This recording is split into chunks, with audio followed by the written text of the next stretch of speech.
How does a man of God justify owning slaves? Today we visit the paradoxical life of George Berkeley, a clergyman and a slave owner. George Berkeley was a man of many contradictions. On one hand, he was a significant figure in the world of philosophy, contributing to the development of subjective idealism, the theory that only minds and mental contents exist. On the other hand, he was a clergyman, a man of the cloth, a representative of the divine on earth. Yet this same man, on a different hand, also owned slaves. A stark contradiction, wouldn't you agree? Berkeley, born in 1685 in County Kilkenny, Ireland, was an influential philosopher whose ideas continue to shape our understanding of reality and perception. He was also a bishop in the Church of Ireland, a role that theoretically should have guided him towards the path of righteousness and morality. Yet his life tells a different tale.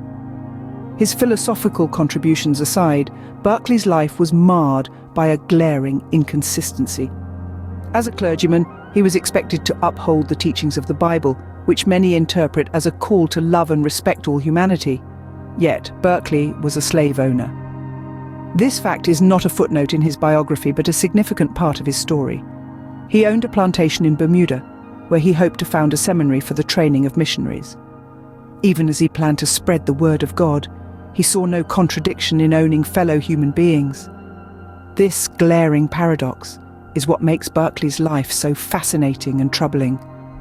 How could a man who dedicated his life to the pursuit of truth and the service of God justify the ownership of other human beings? This question is not a mere academic exercise, but a profound inquiry into the complexities of human nature and morality. As we proceed, remember this question: can philosophical brilliance justify personal moral failings? Berkeley, a pillar in the world of philosophy, had beliefs that were considered groundbreaking during his time. This Anglican bishop from Ireland left an undeniable imprint on philosophical thought during the 18th century, and his ideas still resonate today. Berkeley was a staunch advocate of what we now call subjective idealism. This is the idea that the physical world exists only as perceptions in our minds. In other words, if a tree falls in a forest and no one is there to hear it, according to Berkeley, it makes no sound. Because for him, existence is perception. He once said, esse est percipi, or to be is to be perceived. This perspective was revolutionary, challenging the prevailing belief in a world independent of our perception. It certainly ruffled some philosophical feathers, but it also pushed the boundaries of human understanding. Berkeley also grappled with the concept of God's existence. He believed that the world existed because it was perceived by God. For him, God was the eternal perceiver, the mind that ensures the continuity of existence. This belief of Berkeley's was deeply intertwined with his religious convictions as a bishop. Berkeley's philosophical beliefs had a significant influence on contemporary philosophical thought. His ideas about perception and existence were controversial, yet they paved the way for further exploration into the nature of reality. His belief in God as the ultimate perceiver also provided a unique perspective on the relationship between religion and philosophy. Berkeley's ideas, radical as they were, inspired thinkers like David Hume and Immanuel Kant, who would go on to become pillars of philosophy in their own right.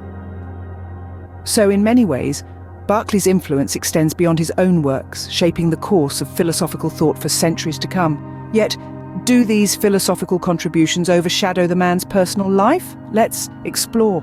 Now, let's venture into the mind of Berkeley, a man who found ways to justify his slave ownership.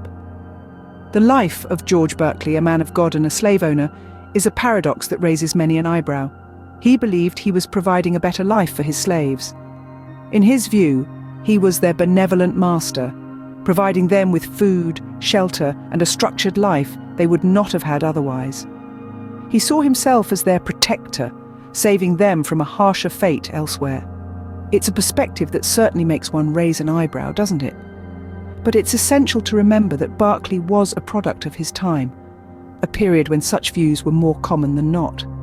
To him, he was merely acting within the moral and social codes of his era.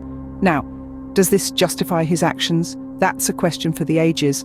Some argue that it does, highlighting that Berkeley treated his slaves better than most. They point out that he even proposed a plan for the betterment of slaves through education, a concept quite radical for the time. However, others ardently disagree. They point out that no matter how kindly he treated his slaves, he still denied them their basic human rights. To them, the very institution of slavery is an abhorrent one, a gross violation of human dignity, and no amount of benevolence can excuse it. The criticism Berkeley faced for his views was considerable. His contemporaries, particularly those in the abolitionist movement, condemned his justifications. They saw his stance as a clear contradiction to his religious beliefs, a glaring hypocrisy that could not be ignored. And yet, Berkeley remained steadfast in his views, seemingly unfazed by the criticism. He saw his actions as justifiable, believing that his slaves were better off under his care than they would have been otherwise. In the end, can any justification truly excuse such a glaring moral contradiction? It's a question that continues to provoke thought and debate, a testament to the complex character that was George Berkeley, a philosopher of great renown, a slave owner of equal infamy. Let's weigh the pros and cons of Berkeley's life. On the one hand, we have Berkeley the philosopher, whose theories have shaped much of our understanding of reality. His principle of esse percipi, or to be is to be perceived, has influenced the course of Western philosophy. He posited that the world as we know it is a series of perceptions, not of objects. The material world, he argued, doesn't exist, a notion that was groundbreaking in the early 18th century and continues to be debated today. Berkeley's philosophy also gave us a new perspective on God. He suggested that God is the ultimate perceiver, whose constant awareness of the universe holds it into existence.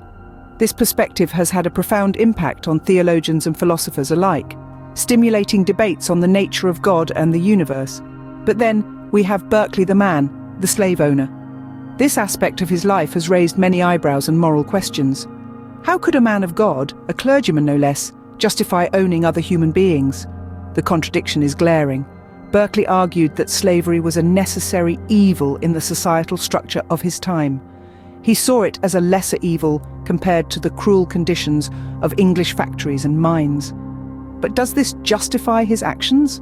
That's a question we continue to grapple with. His role as a slave owner has undeniably tainted his legacy.